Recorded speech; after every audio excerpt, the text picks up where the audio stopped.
Ako, si Sol Alvarez, isang scholar, isang anak na may pangarap, isang estudyanteng nagsusumikap sa gitna ng pagod, puyat at sakripisyo. Mula ako sa isang simpleng pamilya, walang kayamanan, pero punong pangarap. Ang edukasyon ko ang tanging puhunan namin, kaya hindi pwedeng basta-bastang bumagsak, hindi pwedeng sumuko. Pero ang pagiging isang estudyante ay hindi lang tungkol sa pagsagot ng mga exam o pagpasa ng thesis. Ito ay tungkol sa panindigan, sa integridad, sa kakayahang harapin ang mga pagsubok ng may tapang. Pero, paano kung isang iglap wala ang lahat? Paano kung ang pinaghirapan mo basta na lang maagaw? At paano kung ang mga taong inaasahan mo bigla na lang maglaho? Sabi nila, ang buhay sa kolehiyo ay paghahanda sa tunay na mundo. Kung ganun, ito na ba talaga ang realidad? Isang larong kailangang paglaruan?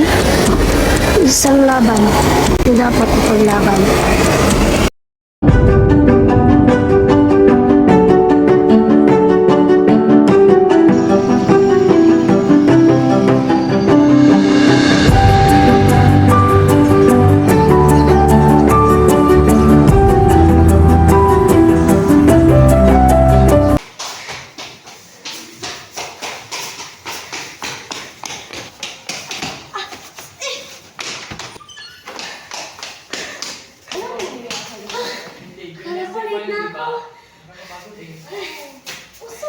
Nagtitinda ka na naman? Oh, akala mo ba tindahan to dito? Tandaan mo, hindi to tindahan dito. Kaya, wala naman ako magagawa eh. Kapag hindi ako magbibenta, ako yung kawawa. Konting tiis naman lang eh. Mag-graduate na tayo. Third year na tayo oh. Kaya walang iwanan ha. Magiging teacher din tayo. Alam mo, akala ko dati kapag nasa college na ako, mag-enjoy ako, gala dito, gala doon. Pero, hindi pala. Lalo na sa mahirap na katulad ko. Pero, laban lang. Ako si Sol at kaya ko to. Sol, pabili nga ng chichirya. Sol, pabili nga ng chichirya. Sol, sige, salamat. Good to see you working so hard, Sol. But remember, you're here to study, not to sell those chicharias. By the way, class, just a reminder for your research paper, the deadline will be on next week. And our midterms exams are the week after, so you better be prepared. Yes po. Good luck with the exam, Sol, and with the research paper. Thanks, Bea. Bea, medyo naiihi kasi ako. Pwede mo bang bantayan to? Sure. Thanks. Okay, wala ka bang plano umuwi? Teka! Nagagawin mo pala ako sa bahay namin. Sige. Hintayin mo muna si Sol. Sige, mag-ingat kayo dalawa pag-uwi ha.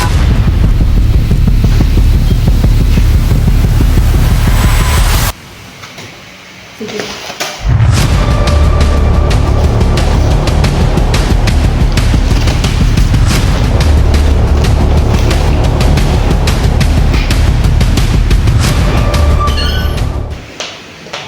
Salamat, Bea ha. Sige, umuwi na tayo.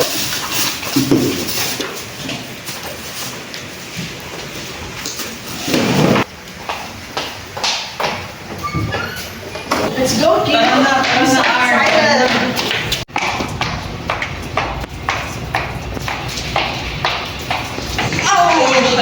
Oh, guys! It's good that you were here. Let's finish our research paper since the deadline is next week. Pwede next week na lang, Sol. May gagawin pa kasi kami. Oo nga, Sol. Malapit naman tayo matapos, di ba? Next week na lang yun. Okay. Sige, next week na lang. Oh, thank you, Sol. Salamat, Bye! Sol. Let's help you.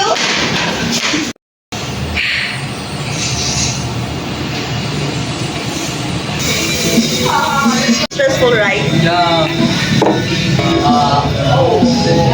Anong ginagawa mo niyo dito? Hey, so, what are you doing here? It's on our order. Oh, thank you. Order na ni Jan. Salamat. I think this is for you, Rob. Salamat. Ako dapat ang magtanong sa inyo. Anong ginagawa niyo dito? Nasa snack, malamang. Akala ko ba busy kayo? Anong ginagawa niyo dito? Ano ba problema mo? Di ba, next week pa naman yung deadline? Just relax. Relax? Anong relax? Paano ako magre-relax kung ang research natin hindi matapos-tapos at may trabaho pa ako? Ang dapat dito, magkagrupo tayo, dapat magtulungan tayo, hindi lang ako ang tumatrabaho. Ano naman kayo? Really sorry. Come in. Good morning, ma'am. Ito ko lang yung research paper namin. Let me see. Are you sure this is your research paper, Sol? Yes, ma'am. I am fully confident. You have same research paper as your friend, Bea. Did you copy from her? Ma'am, imposible yan, ma'am. Ako po mismo ang kumuha niyan. Imposible. Then how can you explain this, Sol? Promise, ma'am. Hindi po talaga ako nangopya. Iba pa yung mga words para malito kami? Pero, ma'am, Huwag mo akong gawing tanga. You need to revise this, Sol, whether you like it or not, and you need to pass it tomorrow. pero, ma'am, midterms na po bukas. Kailangan ko mag-review. I don't care. It's either you choose your grade or I will fail you.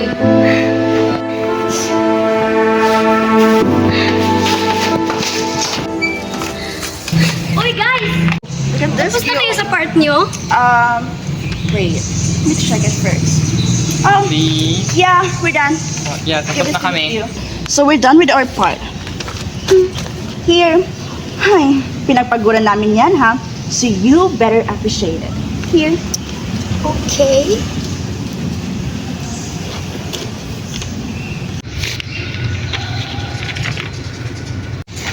Ano to? Puro to copy-pasted at AI generated pa. Sigurado ba kayong pinaghirapan niyo to? Sol, we worked tirelessly for this. And then, yan lang yung reaction mo? Oh gosh. Kung nga, magpasalamat ka naman. Pasalamat ka, may ambag kami, di ba? Guys naman eh. Ano nang gagawin ko? Huwag ka nga puro drama dyan, Sol. Dyan ka na nga. Let's go. Wala na akong oras para mag-review. Ano nang gagawin ko?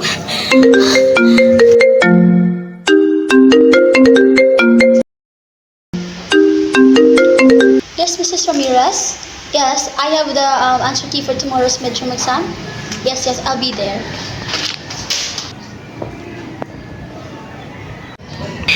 Wala na ko ibang choice.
You did, but pinapatawag ka sa Dean's office.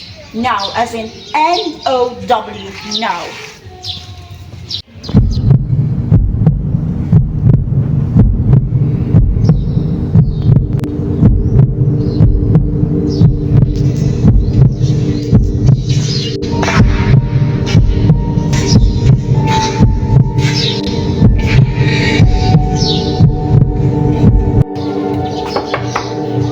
Excuse me, ma'am.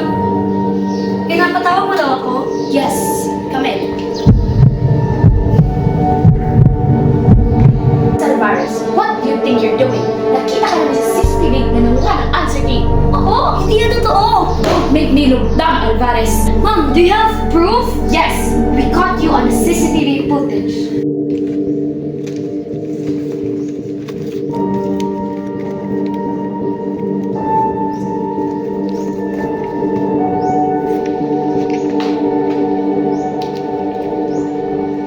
Ma'am, please.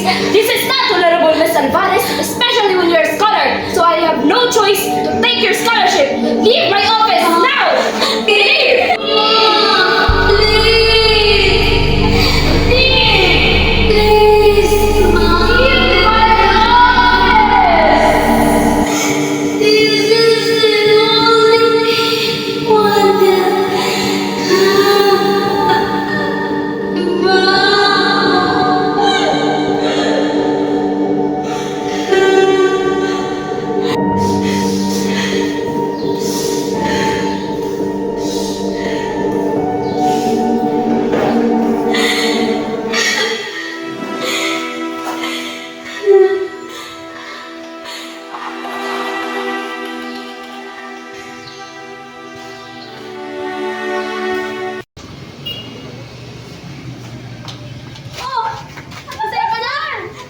Nawala na yung scholarship ko dahil sa'yo.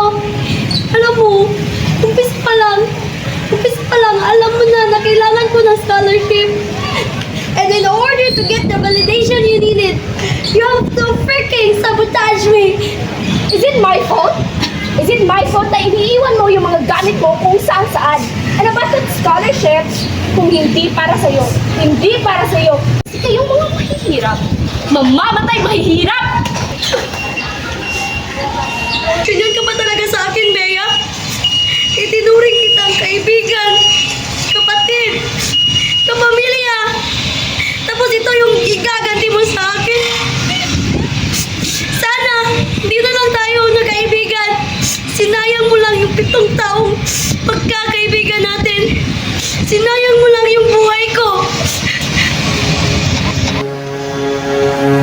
Suspended in the air, I hear myself breathe.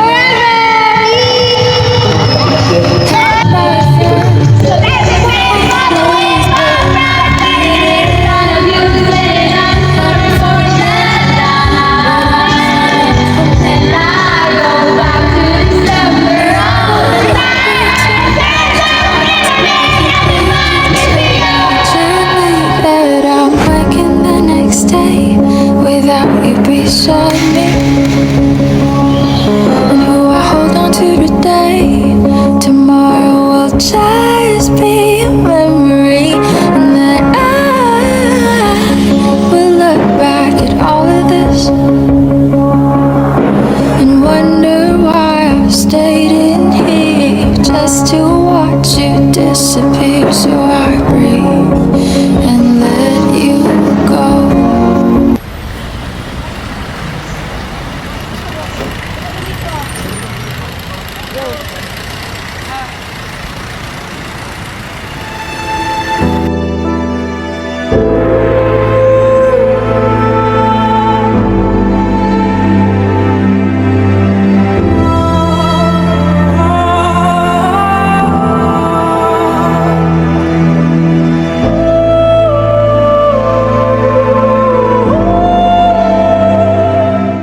Tol, chat ka muna, Tol. Sige, pre. Chat mo na.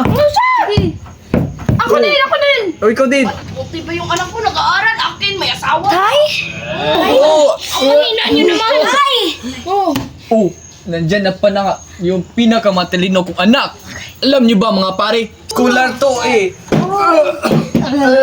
Siyempre, wala to sa akin yung anak ko. Tay, umuwi na tayo. May sasabihin ako. Huwag mo na. Tay, halika na. Tol. Dito muna kami. Uwi mo na ako mga tol. Bumalik ka. Sige, sige. Bumalik ka din. Kayo, mahiga.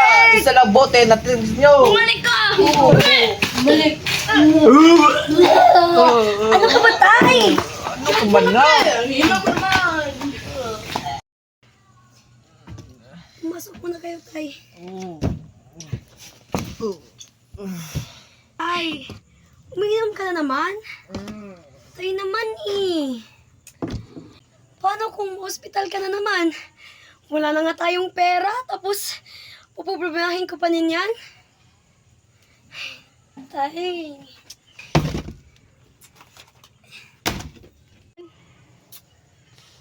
Drama mo naman. Ngayon lang naman eh. Ngayon lang? Ay, Tay. Alam mong pagod na ako.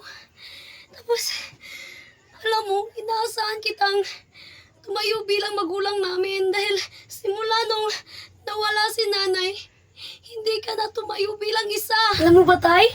Akala ko, kapag nasa kolehiyo na ako, mag-i-enjoy ako. Tapos, magkakaroon ako ng maraming kaibigan. At, higit sa lahat, magiging malaya na ako. Pero, akala ko lang pala yun. Akala ko lang pala yun, Tay. Ano bang pinagsasasya mo, anak? Hindi ka ba masaya doon? Ganyan ka na pala. Napakawalang utang na loob mo naman. Scholar ka na, anak. Hindi lahat nakakakuha nun. Huwag kang magsalita ng ganyan, anak. Scholar ka na. Hindi lahat na tao nakakakuha nun, di ba? Oo, scholar ako. Pero hindi na ngayon. Dahil tinanggalan ako ng scholarship. Dahil nangopya daw ako sa sarili kong kaibigan. Hindi ko kayang gawin yun. Kaya, wala na akong oras. Kaya, Tay, pasensya na. Pero, nangudigo ako. Pero, Tay, pagod na kasi ako. May trabaho pa ako. Hindi ko pa natapos yung lahat ng mga gagawin ko. Anak. Tapos, iintindihin ko pa kayo. Tapos, ito yung nadatnan ko. Iinom kayo. Gagamitin nyo yung pera pinaghirapan ko. Tay, hindi ko responsibilidad na buhayan kayo. Dahil responsibilidad mo yan bilang magulang.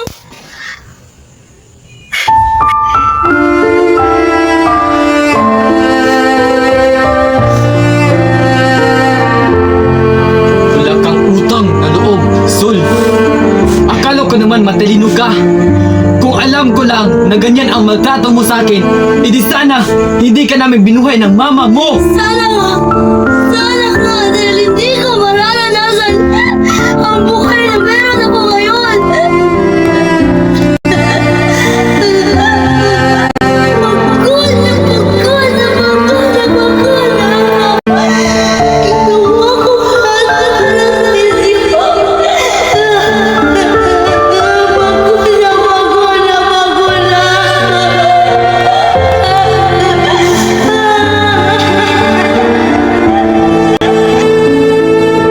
My mom told me this.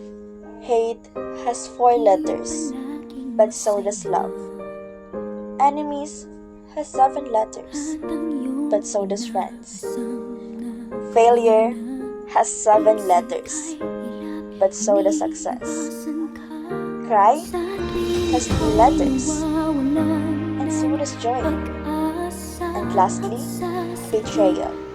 Betrayal has 8 letters, and so does being faithful.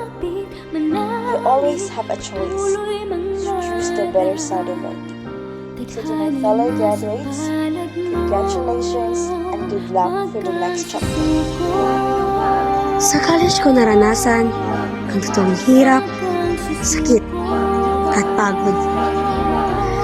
Sa college ko napagtanto na hindi lahat ng gusto natin ay makukuha natin. Kagaya nga sabi ni Bea, kung hindi para sa akin, hindi talaga para sa akin. Mahirap mag-aral ng mabuti. Oo, may mga madaling paraan. Pero bilang college student, responsibilidad nating maging tapat. Mag-aral ng mabuti at pagbalansehin ang pag-aaral at personal na buhay. It is our choice to make our journey worthwhile, to make every battle worth fighting, and to make every moment worth remembering. Isang araw, ang dami mong kaibigan, ngunit magigising ka na lang na mag-isa ka. Ang hirap ha? Ganito pala ang kolehiyo. Ganito pala ang buhay sa kolehiyo.